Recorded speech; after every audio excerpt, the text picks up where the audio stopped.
Just getting right to it, can you tell me about most State's season so far up to this point?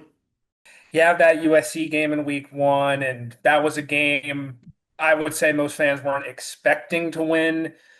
But then they come back and they beat Marshall in week two. And then they start out well against SMU, but about 28 straight, get a win against UT Martin, and then lose to Western Kentucky. So we're 5 games into the Missouri State FBS era, and they don't have a streak of any kind on the record books. That was the next thing I was going to go into. That's a really good segue is just can you tell me about the adjustment for the program, not only to FBS but to Conference USA? Well, I mean, Missouri State was one of the top programs in the FCS, so it's not that big of an adjustment. But obviously, there is a difference when you're going up against the USCs of the world, and even like last week, the Western Kentuckys of the world. Although I personally think they would have won that game, it had Jacob Clark stayed healthy, and that's still kind of up in the air actually for this week, whether it's going to be Clark or Deuce Bailey or anyone. But so far, I mean, 2-3. You have a road win over an FBS team. It's not exactly how Missouri State fans wanted to get here, but I can't imagine a lot of them are too upset about it. So looking at Jacob Clark, he was having a pretty good year. I know he was I want to say he was preseason all conference or Conference USA's version of that, where because I mean it's like six quarterbacks for some Yeah, reason. yeah. Um, can you talk about how potentially missing him could affect their offense?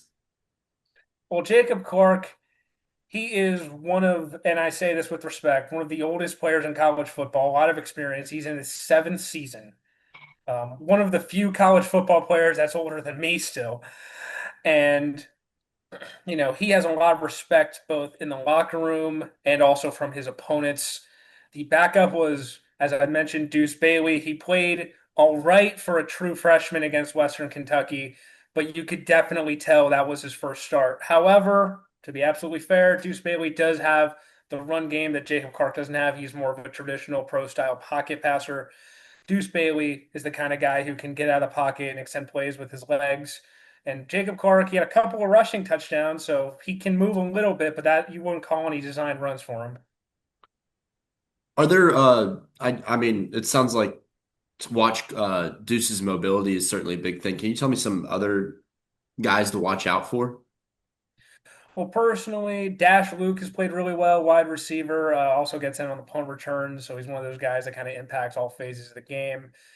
And the running back, Shamari Lawrence, I would expect, well, even if Jacob Clark comes back, if they want to ease him back, even though they did not play on Saturday, I would expect them to lean on the run game, and he's kind of showed out a bit this season. He had a few long touchdown runs, a few more that were called back due to penalties.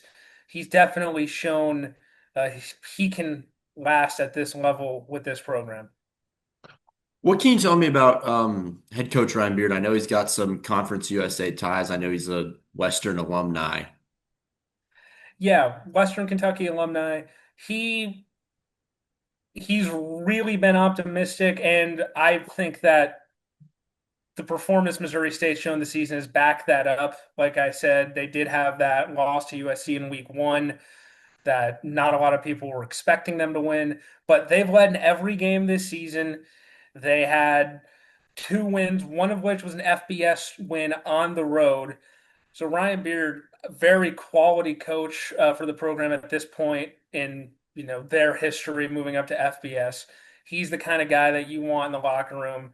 And like you mentioned, a lot of Conference USA ties. So he's familiar with a lot of the schools he'd be coaching against. And bringing up Deuce Bailey again, where they both go to high school, Bowling Green High School in Kentucky. So there is that connection there as well. That's pretty sweet. That's especially with that happening. Well, not sweet, but that the fact that that happened against Western, that's Yeah, that's it's full it's one of circle those moments thing. for sure. Yeah. Last thing I really have for you is can you give me your score prediction for Wednesday? Oh God, Conference USA screwed me up. Yeah, Wednesday night football, always gotta love it. Well, it is on the road, and Missouri State's only FBS win is on the road, but Middle Tennessee State, they've looked really well at some points during the season. They've also looked not so well at some points during the season. It's going to be close. I'm going to give it to Missouri State. It's going to be a close one. I'm saying Missouri State 24, Middle Tennessee State 21. Sweet. Yeah, I think that's not too far off from what we're thinking, but there's a little bit of, at least with the guys at the sidelines, we're kind of down on them after heading to Kennesaw and the way that one went. Well, Mikey, Yeah, I appreciate your time. Thank you so no much, problem. man. No problem. Have a good one. Thank Have you. a good one.